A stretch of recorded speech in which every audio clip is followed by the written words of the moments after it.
Hi hello வணக்கம் and welcome to our channel. நம்ம இன்றைக்கி பார்க்க போகிறது கார்த்திக் ராஜோட லைஃப் ஹிஸ்ட்ரி பற்றிங்க. இவருடைய உண்மையான பெயர் கார்த்திக் ராஜ். இவர் 1988ஆம் ஆண்டு சென்னையில் ஜனவரி 21ஆம் தேதி பிறக்கிறாரு. இவருக்கு ஒரு பிரதர் இருக்கார். அவர் பேர் பரத்ராஜ். இவர் பள்ளி படிப்புலேயும் கல்லூரி படிப்புலேயுமே ஆவரேஜ் ஸ்டூடெண்ட்டாகவே இருக்கார். இவருக்கு பெருசாக படிப்பில் எந்த ஒரு ஆர்வமும் கிடையாது. இவருடைய பேரண்ட்ஸ்க்கு இவர் நல்லா படித்து நல்ல ஒரு பொசிஷனுக்கு வரணுங்கிற ஒரு ஆசை இருக்குது. ஆனால் இவருக்கு திடீர்னு சினிமா மேலே பெரிய ஒரு ஆர்வம் வருது. நம்ம சின்ன சின்னதாக ரோல்ஸ் எல்லாம் பண்ணினா என்ன அப்படிங்கிற மாதிரி யோசிக்க ஆரம்பிச்சிடுறாரு.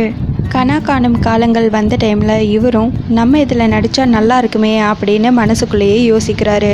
சரி, கனா காணும் காலங்கள் ஸ்கூல் டேஸ் எல்லாம் முடிச்சு அதுக்கப்புறம் காலேஜ் டேஸ் எடுக்கணும்னு டைரக்டர் முடிவு பண்ணி அதுக்கு ஆடிஷன் எல்லாம் வைக்கிறாங்க.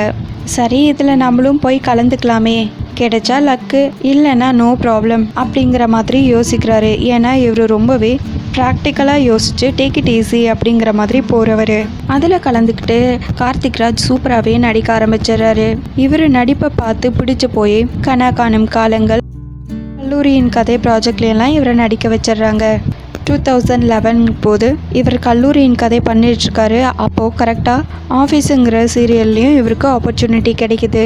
இவரும் அதில் போய் நடிக்கிறாரு. இவருக்கு பேரா ராஜிங்கிற ஒருத்தவங்க கூட சேர்ந்து நடிக்கிறாங்க. இது ரொம்பவே பாப்புலரான சீரியல். சேம் டைம் எல்லார் மனசுலையும் நிற்கிற மாதிரியான ஒரு ரோல் பண்ணவர் தான் கார்த்திக் ராஜ்.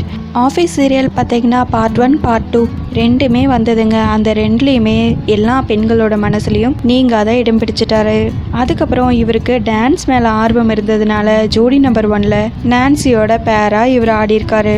அதுக்கப்புறம் ஒரு சில படங்கள்லேயும் இவருக்கு வாய்ப்பு கிடைக்கிது. அதில் ஒரு படம் தான் 465ங்கிற மூவி. இவர் பண்ண படங்கள் பார்த்திங்கன்னா பெருசாக அந்தளவுக்கு ரீச் ஆகலை. ஆனால் சீரியல்ஸ் பார்த்திங்கன்னா பெரிய அளவில் ரீச் ஆகி எல்லார் மனசுலையும் நீங்காத இடம் பிடிச்சது. அதுக்கப்புறம் பார்த்திங்கன்னா 2017 இவருக்கு ஒரு பெரிய டேர்னிங் பாயிண்ட்டாக இருந்ததுன்னு சொல்லலாம். ஏன்னா அப்போ தான் ஜீ தமிழில் இவருக்கு செம்பருத்திங்கிற சீரியலில் ஹீரோவாக நடிக்க வாய்ப்பு கிடைச்சது. அவ்வளோ நாள் விஜய் டிவியில் இருந்தவர் திடீர்னு ஜீ தமிழில் களமிறங்குறாரு. அதுக்கப்புறம் செம்பருத்திங்கிற ப்ராஜெக்டை ஓகே பண்ணுறாரு. இவருக்கு ஆல்ரெடி ஃபேன்ஸ் ரொம்பவே அதிகமாக இருந்தாங்க. அதுவும் செம்பருத்தி சீரியல் வந்ததுக்கப்புறமா கேர்ள்ஸ் ஃபேன் ரொம்பவே அதிகமாயிட்டாங்கன்னு சொல்லலாம். அதில் ஆதி பார்வதியோட பேரை யாராலையும் மறக்கவே முடியாதுங்க. அந்த அளவுக்கு ரீச் ஆன ஒரு பேர். இந்த பேரை பற்றி ஒவ்வொருத்தரும் ஒவ்வொரு விதமாக பேசுகிறத பார்த்து ரொம்பவே கடுப்பாயிட்டாங்க கார்த்திக்கோட ஒய்ஃப். இதனால் அவங்க 2 பேர்த்தோட மேரேஜ் லைஃப்பில் பெரிய ப்ராப்ளம்ஸ் எல்லாம் வருது. இதுக்கு மேலே நம்ம இந்த சீரியலில் கண்டினியூ பண்ணக்கூடாது அப்படின்னு சொல்லிட்டு அதை குவிட் பண்ணிக்கிறாங்க கார்த்திக் ராஜ். ஹீரோ மாறினதுமே செம்பருத்தி சீரியலை பார்க்குறத நிறைய பேர் அப்படியே கம்மி பண்ணிட்டாங்க. 1000 எபிசோட் தாண்டி செம்பருத்தி சீரியல் போனாலுமே கார்த்திக் ராஜ் அதில் ஹீரோவாக இல்லைங்கிற ஒரே காரணத்தால் அந்த சீரியல் பார்க்குறவங்களோட எண்ணிக்கை அப்படியே படிப்படியாக கம்மியாகுது.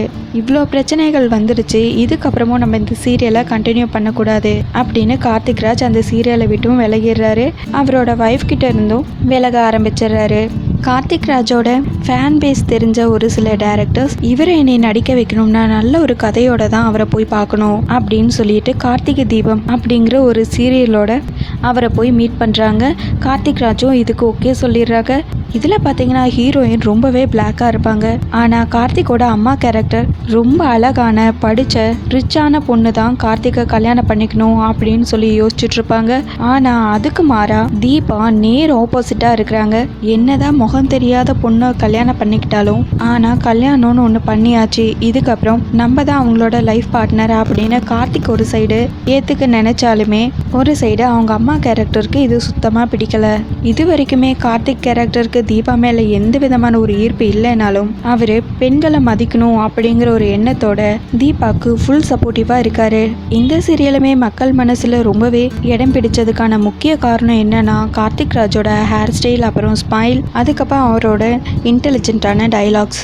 இதுக்கப்புறம் இந்த சீரியலில் ரொமான்ஸு கொண்டு வருவாங்களா இல்லை கதையை இப்படியே நகர்த்தி கொண்டு போவாங்களா அப்படிங்கிறத வரக்கூடிய எபிசோட்ஸில் பார்த்து தெரிஞ்சுக்கலாங்க. இவரை பற்றி வேறு ஏதாவது உங்களுக்கு தெரியும்னா கமெண்ட் பாக்ஸில் மறக்காமல் கமெண்ட் பண்ணுங்கள். பார்த்து தெரிஞ்சுக்கிறோம். தேங்க்ஸ் ஃபார் வாட்சிங்.